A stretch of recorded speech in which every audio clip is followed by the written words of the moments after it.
మా ఇద్దరి బాధకి మీకు న్యాయం చేయడానికి నరేంద్ర మోదీ గారు ఉన్నారు. మేమందరం మేము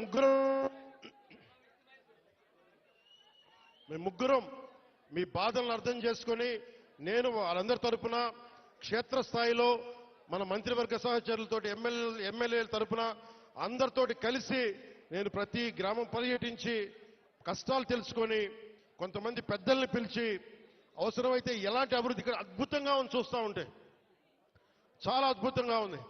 ఉదాహరణకి ఇలాంటి ఇల్లున్న చోట మంచి ఇల్లు చేసి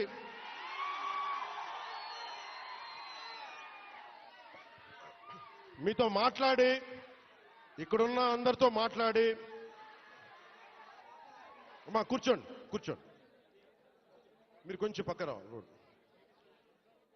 ఇలాంటి సుందరమైన ఈ కనిపించే చోట ఇలాంటి కొంత మైదానం ప్రాంతంలో కనిపిస్తే ఇక్కడ పల్లంగా ఉన్న అంటే ఎత్తు పల్లా లేకుండా చదరంగా ఉండే ప్రాంతంలో నిజంగా ఇది హోమ్ స్టే అని అంటాం. అమెరికా లాంటి చోట్ల విదేశాలు లాంటి చోట్ల ఏం చేస్తారంటే ఇలాంటి చోట్ల ఇలాంటి ఇళ్లలో వచ్చి ఉండేలాగా వాళ్ళకి కావాల్సిందల్లా శుభ్రంగా ఉండాలి. విదేశీయులు వస్తారు చాలా మంది అడవులుగా అర్థం చేయ మనకి అడవుల్లో విహరించడానికి చాలా మంది వస్తారు. మనకి తద్వారా ఉపాధి అవకాశాలు వస్తాయి.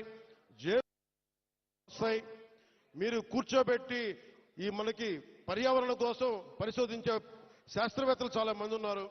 వాళ్ళందరికీ వచ్చి ఉండాలి అంటే మీరుండే ఇళ్లలోనే తర్వాత మనకి ప్రకృతికి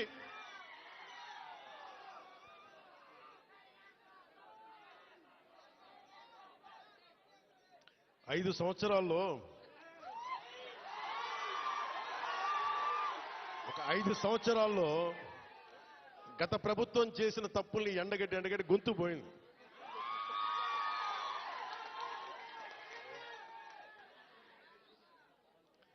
ఈ రోజున నేను మీకు ఒకటే మాటిస్తున్నా, మీకోసం నిరంతరం పనిచేయడానికి నేను ఉన్నాం.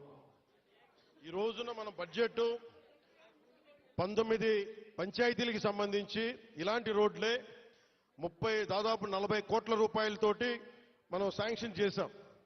ఇక్కడ పాడేరు ఇంకొంచెం రంపచోడవరం దగ్గర రోడ్లలో ఇలాంటి పంచాయతీలను పెట్టుకొని ఒక్కొక్క సంవత్సరంలో 350 కోట్ల రూపాయల చొప్పున ప్రతి గ్రామం కనెక్ట్ అయ్యేలాగా ఇలాంటి ఇబ్బందులు లేకుండా ఒక ప్రతిపాదనలు తీసుకొచ్చాం. నాకు కావాల్సిందల్లా మీ దగ్గర నుంచి సహకారం కావాలి. మీరు సహకారం ఇస్తారని నేను మనస్ఫూర్తిగా కోరుకుంటా ఉన్నా. ఎందుకంటే మనం విజయనగరం జిల్లా చూస్తూ ఉంటే ఉమ్మడి విజయనగరం జిల్లా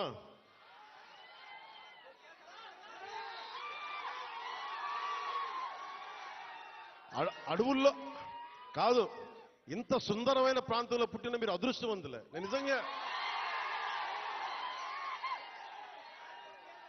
నా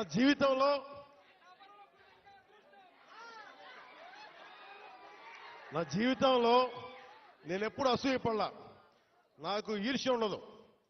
ఎవరైనా నాకైనా విజయం సాధించిన ఎత్తుకు ఎక్కి నాకు ఇబ్బంది ఉండదు. మొట్టమొదటిసారి మిమ్మల్ని చూస్తే నాకు అసూయగా ఉంది. ఇంత చక్కటి ప్రకృతి మధ్య మీరు బతుకుతూ నాకు అసూయ కలిగిస్తూ ఉన్నారు. అందుకని మీకు నాకు గుడొద్దు, బడి కావాలి మనందరికీ.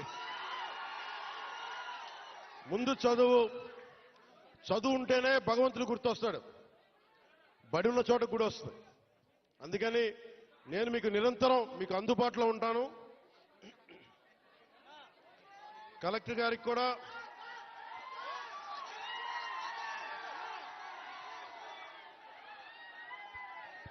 మీరు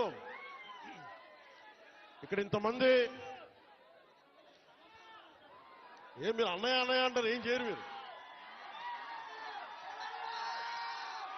యువత ఇంతమంది ఉన్నారు. ఏంటమ్మా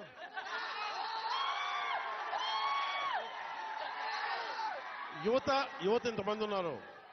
నేను కోరుకునేదల్లా మీకోసం పనిచేసేవాడు ఒకడు కావాలి. కూటమి ప్రభుత్వం మీకోసం పనిచేస్తుంది. చంద్రబాబు నాయుడు గారికి ఒకటే చెప్పాను, సార్ మనం నిలబడాలి అంటే నేను ఒకటే చెప్పాను, ఇంటెలిజెన్స్ కానీ పోలీస్ శాఖ కూడా చెప్పారు, ఈ వర్షంలో ఎందుకు సార్ మీరు ఎందుకు ఆగిపోండి అంటే నేను ఒకటే చెప్పాను, మా వాళ్ళు వర్షంలో తడుస్తున్నారు, మా వాళ్ళకి రోడ్డు లేక బాధపడతా ఉన్నారు, నేను తడుస్తా, జ్వరం వచ్చినా ఎలాంటి అవాంతరాలు వచ్చినా మా వాళ్ళ పడ్డ కష్టం కంటే కూడా నేను పడే కష్టం పెద్దది కాదు. అందుకని నేను ఎందుకు ఈ మాట చెప్తున్నానంటే, మీకోసం పనిచేసే వ్యక్తుల సమూహాన్ని మీరు ఎన్నుకున్నారు, మీకోసం పనిచేసే వ్యక్తుల సమూహాన్ని మీరు